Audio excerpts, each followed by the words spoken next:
Hey, Jess. Hi, Johnny. How you doing? I'm good. I'm great, actually, You're great. because we're in person. Yes, for the first time in person, in the Yeah. same room. And you guys should have seen us setting up the studio this morning. It was quite the adventure Yes, or fiasco. yes. I mean, And it'll actually be a bit of a miracle if this is actually recording correctly, too, I think. yeah, probably so.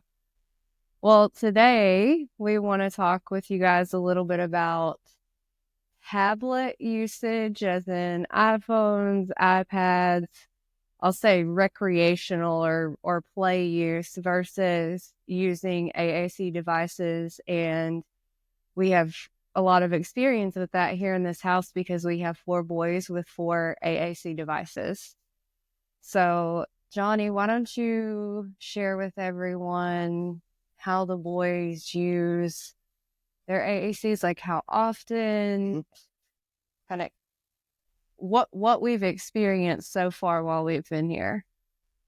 Yeah, so I'll actually start what it's like when you guys aren't here. I mean, it's not that different, but just a kind of baseline. So for our three boys that all have AAC devices with Poco, um, that's all that iPad is. It's in guided access. It's locked into Proco. They can't get into anything else except that. No YouTube, no nothing. Um, That's parent tip number one, by the way. If your child needs to use an AAC device, always separate, have one dedicated for AAC and speech communication. And if they have another device, that's a play device. And then be able to differentiate between the two so that they don't try to spend more time playing on YouTube on their device they should be communicating with. well, and the other reason for the separation though is for us at least, we don't want to restrict access to the talker iPad, the AAC iPad. Right. Right. That's if that's going to be their voice, then that's their voice, and they have access to that all the time, Mm-hmm. just like any other typical verbal communicating child has their voice all the time, for better or worse. So we try and do the same thing for our boys. So another reason for that separation is if they haven't earned play iPad or YouTube time, we can take that away and they still have their talker Their iPad. voice. Um Are they all programmed the same? uh no. So the core vocabulary in Proco, because we use Proco to go, the core vocabulary in Proco is the same across all three, but there are friends and teachers, buttons for friends' names, teachers' names, that sort of thing, that are unique to all three boys. I mean, the Okay. twins, since they're in the same classroom setting, theirs are kind of similar. Yeah. Eugene's, because he's still in elementary school by himself. His is probably the most unique out of the three, just because it's totally different people than the other two boys have at middle school. Mm-hmm. But yeah, in general, they're identical. Which is I mean, if you have multiple kids using iPads, it's good and bad, right? Um, it's good in that if Eugene wants to say something and his iPad is in the other room or the battery's dead or whatever, he can pick up one of his brother's iPads and use that, especially since they're set up the same. Yes. Um, the only thing he doesn't have access to is teachers' names, friends' names, those sorts of things. So like in the case of today, where you're here with your boys and he wants to go play with your oldest, if he's picking up Eli's iPad, he can't say Pax Play or whatever. He just has to say play friend, or he has to improvise, which Which, by the way, we have an amazing, funny clip of him saying, "Love Pax, want Pax, Pax, Pax, Pax, Pax, Pax, Pax, Pax, Pax. Where's Pax? Pax upstairs. Pax, come play with me." all one sentence. Literally, one sentence. It's absolutely adorable, but it's also heartbreaking when he leaves for school and he wants his best bud Yep. with him. Yep. So where were So what about the girls? Because I don't want to leave the girls out. The girls both speak, Yep. so they don't use AAC devices. Ellie did initially. Okay. I mean, so both girls were pretty late talkers. Ellie wasn't until 6, maybe 7 years old Mm-hmm. that she started talking. Um, so so yeah, I mean, she was she kind of toe dipped, and I think in a previous episode, maybe episode 2, which I'll throw a link in there too. But I think it was episode 2 where we were starting to talk about this a little bit, and I had mentioned when our first experiences with it were with her, and I tried to configure everything so it's very specific to the situation. Like, okay, here's the folder for all the school stuff, the folder for everything, whatever, right? Yeah. And it wasn't until we had all 3 boys, with ProQuo that we got the guidance to, try. I mean, you can certainly add things. Like I said, we personalize them, but not to rearrange the core vocabulary because they're structured in such a way that makes it conducive for them to learn and remember where all the icons and the words are. Which, if you're new to AAC, that certainly doesn't seem like the case, because if you see the screen, it's like buttons galore. It's like how can a 3-year-old or 4-year-old or whatever make sense of this? But they do. And excuse my language, but the images for Proloquo, no offense, Proloquo, they're shitty. Like, the imagery for it is like 1990s on some of these, and I'm like, can we not just update it so that it looks a little bit more modern? But the kids pick up on it. It works. They navigate so fast on their devices, and I'll even say Avery just got approved for his first to keep permanently, and his does not have. So if you're familiar with ProLocal, you can set like the number of tiles that are available, and there's differing opinions on how many you should start with. But I think his may have like 8 or 12 on each screen. And the boys can navigate his. Yeah. Like, they pick his up, and if his is the closest one laying around and we're not able to understand what they're signing or telling us, they'll pick it up and they'll go through it. Now, Avery's doesn't have the amount of language that the boys has. He's still in the phase of, I can use this to communicate. So, and I'll say that's something I've noticed, like, as far as usage. I know we're going to get to the tablet part of this, but the AAC part's really important. So the boys, I kind of expected, of course, we met in Florida, and we had all the AACs, we had all the iPads, the phones, all the things out. And I think I recognized them using some of the AAC devices more, but at home, because I think you better understand what they're asking for, what they want to do, or what's part of their routine. They don't use them all the time. So you'll just see kind of AAC devices laying around everywhere. And Joni and April are collecting them at night to charge them. But, you don't think about, like, us that can speak verbally. We don't have to carry around something with us to communicate. If they don't have it on them, which they don't most of the time, then, they're relying on the people who are most in tune to understanding what they're asking for. And that's who they tend to cling to the most. And I think that's, I mean, now that you mentioned it, all of us in Florida, I didn't even think of it at the time, but that's an interesting dynamic in that, like I said, here at home, we because we're their parents, we understand their cues and their signs, even if they're a little sloppy. But in Florida, where it was us plus you guys and another family that doesn't have that experience with them, the boys, I think, in retrospect, I think the boys just kind of automatically flipped depending on who they were talking. If they were communicating with April or I or their sisters or each other, they fell into how they communicate at home. If they were talking to you guys or the other family that was with us, they tended to shift to their iPad. Which is unique with us here, because now they're treating us more like they treat you in April, and expect us to have an understanding of what they're talking about, which we've had enough interactions that a lot of times we, meaning me and my oldest son, can understand what they're asking for or what they want. Because we spend a lot of time playing together in the evenings and getting up and kind of going through the morning routine. Just, it's so nice to be able to understand how another family structures their day. So I've been trying to learn as much as possible to, to take home with me. And, we've even talked about moving. So that's an episode for another day.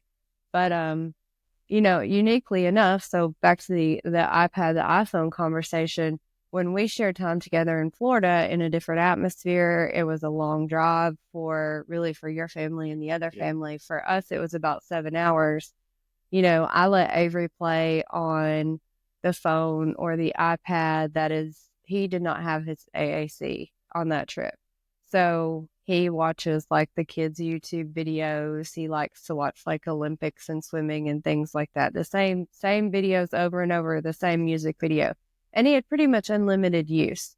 But when he had one, everyone else wants one. And so they have a lot more free time with it. Well, now that we're in more of a day-to-day routine, we're restricting the use of it because they become so now that you're here. Yeah. And even us, and I'm learning this for back home because Avery has become so obsessed with wanting the phone all the time that it gets to the point where it's like a tantrum. I mean, even yesterday best case scenario, it's a tantrum. Yes. I mean, he's sitting here on the couch and throws his head back and busts the picture off the wall because he's not getting the phone, which is what he wants to play with. And so Joni and I, we've talked about, what does earning time look like? How often do they get it? Do they get it at night? And that's what we really want to share with you guys today, because it's hard as a parent when you want some time to yourself, but they maybe haven't really had the behavior to earn the time with it, or taking it away is, it's a big ordeal. Or even just, if it's not very charged and they get it for 5 minutes and it dies, and trying to get them to understand that it has to be plugged in. I mean, the number more than 10 seconds. We'll plug it in and it's like, 10 seconds. We plug it in. I'm done. Nope. And then, or break the cord off in the end of it. So maybe you share kind of what yours and April's philosophy is on. Yeah, sure. So for us it changes depending on the location or dynamic or situation. But at home, in general, it's only AAC iPads. Mm-hmm. There is no non-AAC tablet. There is no phone for them at home, which probably sounds a little crazy to some people. Our kids will climb on top of refrigerators, cabinets.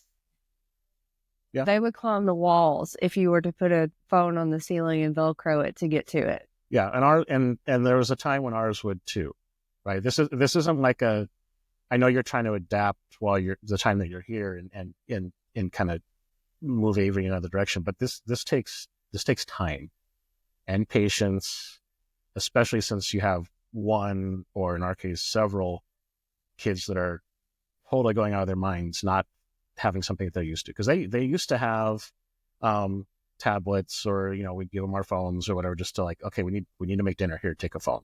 And it just got to the point where, like you were saying with Avery, they're so dependent on it, and if they don't have it, or especially if they see it and don't have it, mm-hmm. or they have it and then the battery dies, or you forget it, or they throw it and it breaks and now they can't use it anymore. Yes, it was the easy babysitter, I'll say, but when it's not there, it's so much worse.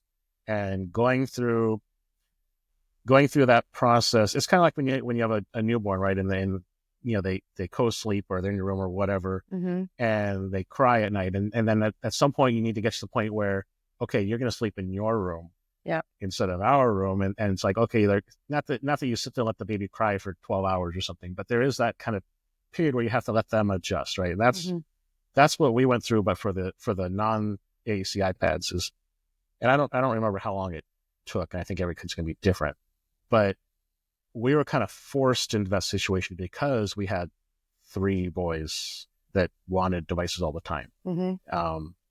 So it was too unwieldy and unmanageable to be able to do that, because especially since if one boy's iPad or phone dies, what's he going to do?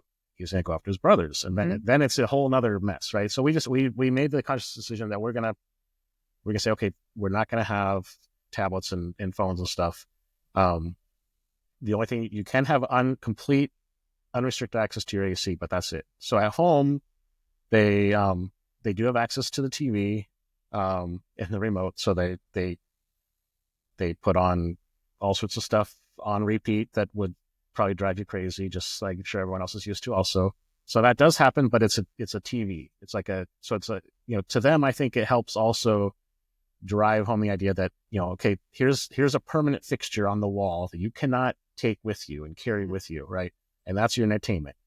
And then they have their toys, be it magnet tiles or blocks, or more lately since grandma got them at Christmas, scooters that they're tearing around the house in or on, play stuff.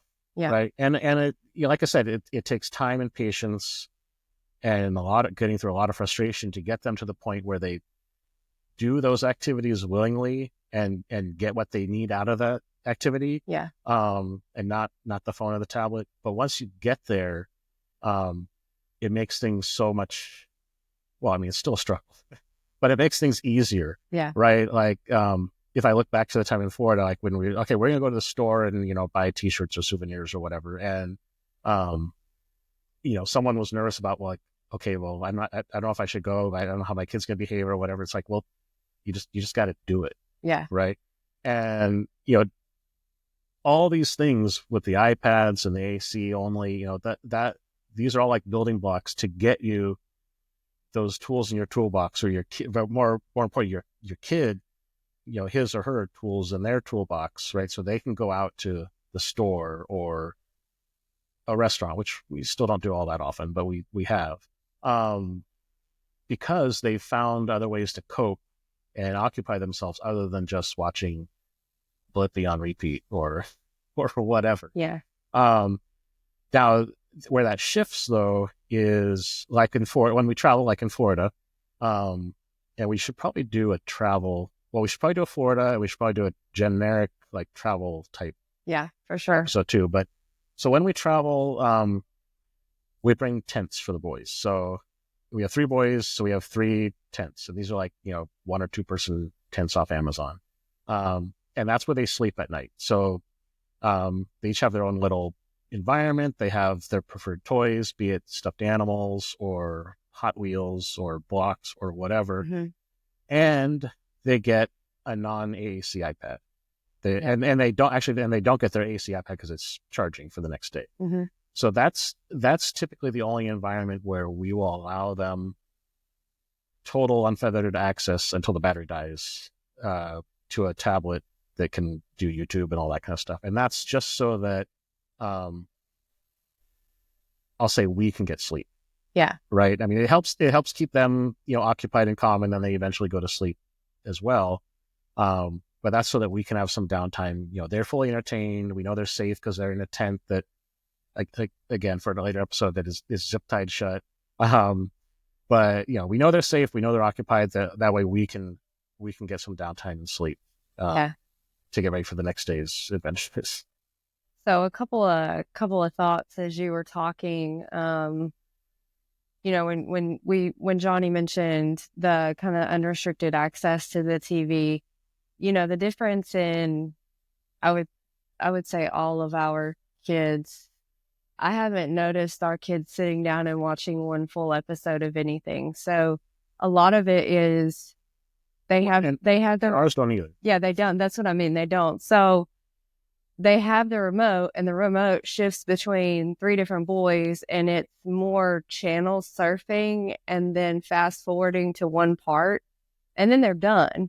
So it's not even the same as, putting a movie on and the kids like sit down and watch a movie, or you're not interchanging the TV as a babysitter, because they don't actually sit down and watch the complete show or video or even commercial, which is a big difference. So it's like, okay, well, we have access to this electronic, which kind of suffices for, hey, I can get this kind of entertainment or, stimulation input, whatever you want to call it.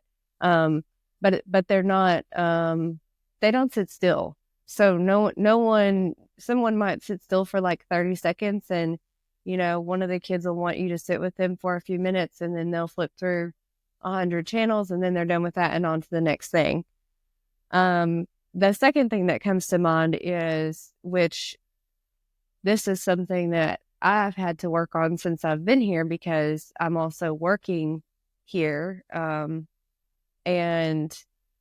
when you're taking things away, instead of always using no, it's giving them an option for something they can have. So this is especially true, like it's true for any situation, but I'll say parenting tip number 2 for this particular video is, when Avery's climbing over me and everything, my keyboard's tangling wires, pulling on the mouse to get to the phone, instead of like, no, it's, okay, can you go find your truck? Can you go find your magnetic tiles? Can you go find, to divert his attention and give him something else to do so that he's not just constantly hearing no. Right. Because that gets to be really frustrating for him. Yeah. And I think that's true for all of our kids. Like, I would say even kids in general, that's probably not unique to kids with special needs, but for our kids specifically, like the escalation time can go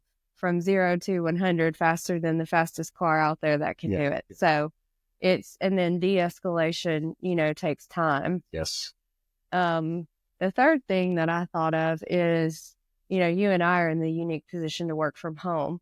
So with the phone situation, you're on call pretty much 24/7. Yep.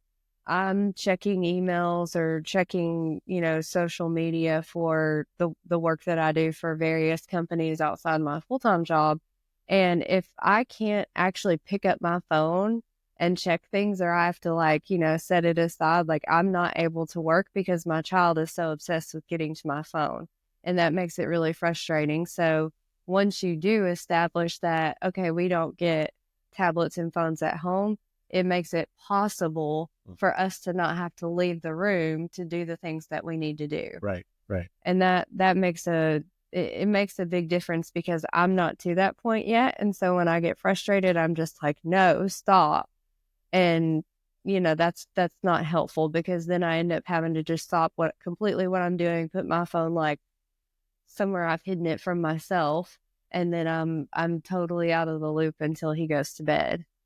But, and for all of you people that think like we just don't text back, and you're probably not talking about Johnny because he's pretty good at it. Like I don't text back anyway, but since I've been here, I'm pretty sure my phone has been either somewhere up high or hidden. So, one of them on top of the fridge the other day. Actually. Yeah. I have 2 phones. So, I just kind of keep them tucked away and hidden. So that's my excuse for not responding. But the reality is I really just don't respond anyway. So. I was gonna say the when he comes in here and he's pulling on the keyboard, or you can say it, but pulling on your hair, you can say this either, but trying to scratch at your face, all the things that these kiddos do, that redirection that you're more I'll say more consciously trying to do now, of like, oh, go find your cars, go find the magnetiles, what have you, rather than just saying no. That's, in my opinion, that's the best thing you can do, because like you were saying, our boys, they're flipping, they're channel surfing based. They're not watching a show or a movie. They've got the remote out there. They're out there with the TV, and they're flipping. Maybe they'll watch a commercial, maybe they'll watch 10 seconds of Oomy Zoomy, and then they'll switch to, Eugene watches Outdaughtered on TLC. They'll switch to Outdaughtered for like another 10 seconds, but then they'll move on to magnetiles or blocks or cars or playing with soap and water, which is a whole nother thing. But they do that because they've gotten used to that kind of redirection. It's like, okay, no, you can't have the phone or the tablet, but here are your choices, right?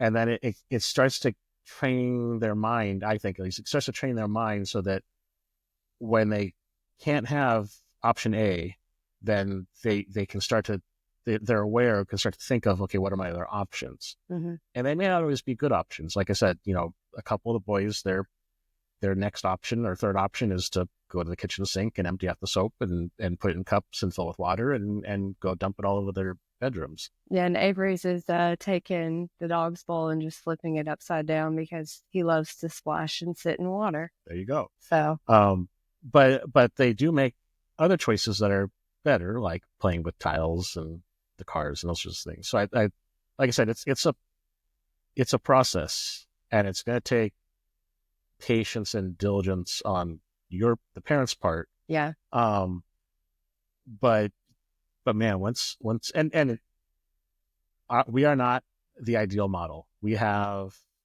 I mean, you've probably seen by now, we have bad days, terrible days. We have incidents or meltdowns. It absolutely still happens, but we're in such a better place now than we were, years ago when we're just like, holy shit, we've got 5 kids. How do we live? How do we function? mm-hmm. Right. And this may not be the best idea or suggestion out there, but this is what's worked for us.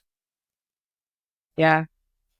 So I would say, we didn't do our struggle, strive, and thrive at the beginning of this episode, and I'm hoping that we have more time to record together this week. So hopefully this won't be the only episode with us together before we head back home for a little bit. What's your struggle, strive, and thrive today? Today, wow, putting me on the spot. I think the struggle today was for me. I mean, I for whatever reason, I just did not sleep well the night before last and got up at 3 a.m. and couldn't go back to sleep, and was in slow motion all day yesterday. And this morning, I just okay, alarm clock snooze, and then yeah. So I was totally off routine today, and therefore all 5 kids were totally off routine this morning. But the strive driver success is I skipped brushing my teeth, but did later. I still haven't shaved yet for the day. But shuffled my personal care routine in the morning around a bit so that everyone got off to school on time at all 3 schools that they go to. So that's our success for the day. How about you? Nice. My struggle is, for those of you that have watched any of the previous episodes, I think the Bring the Umbrella episode that Joni did for me is, I'm here to do some reflecting, exploring, deal with some personal things I've been going through. And also, I have the kids as a bit of a distraction because I absolutely adore Joni and April's kids, and I love spending time with them in the mornings and evenings. So my struggle has been, as I've been emotional sometimes during the day, the kids are in the evening. Like I was writing a note last night, and one of the girls was like, what are you doing? And I'm like, well, I just, I have like all these racing thoughts and I need to get them out, and I have to sit down for 10 minutes and just, just write it out. And sometimes that's not always possible. So like taking care of my personal self and my needs and doing the therapy, like I did a therapy session yesterday and it completely wiped me out. So anyway, brief interruption, bad weather. We'll blame it on the weather connection. Could be technical difficulties. Yeah. Anyway, the struggle has just been like finding the balance of being able to take care of myself and do what I need to do while I'm here and still spend time and be present and available and enjoy all the moments that I typically get to enjoy with the kids. The strive is I want to be helpful while I'm here. I want to engage with the kids, and I want Avery, the peer modeling from the boys and the girls, and the girls absolutely adore him and help take care of him, and they'll take him to bed, they'll give him a bath, they'll like all the things. And for Paxton, who's 16, he learns more and more each time. And he's best buds with a couple of the boys he's gotten really close to. And even one of the boys, like he gives a hug before school, and that's not a normal occurrence for that kid. So this drive is just continuing to build really special relationships as families and for us to continue building this community. And then I think my thrive is I've had two opportunities to really jump in and help. And one was helping give the boys a bath because I know the older girls do a lot to help Johnny and April. Yeah. So I jumped in and was able to give them a bath and get them ready for bed.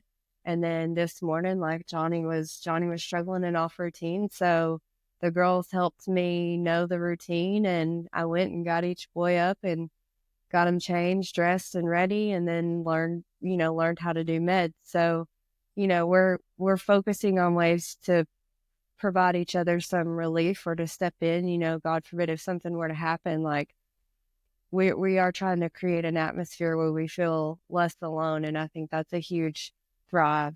Yeah, that is This probably week. the biggest one. Yeah, Yeah. Well, that was a lot. that was a lot. Let us know your thoughts. What are you guys doing for with your kids for your AAC devices, for your iPads, your tablets? Like what works for you? What doesn't work for you? What questions do you have for us? Do you think it's like baloney or bullshit? Let us know. We want all the comments, and we just enjoy having these conversations, and we definitely enjoy when you engage with us. Yeah, and any questions or topics you guys want to see in the future too. Yeah, absolutely. Thank you. Thank you, Johnny. Thank you. See you all next time.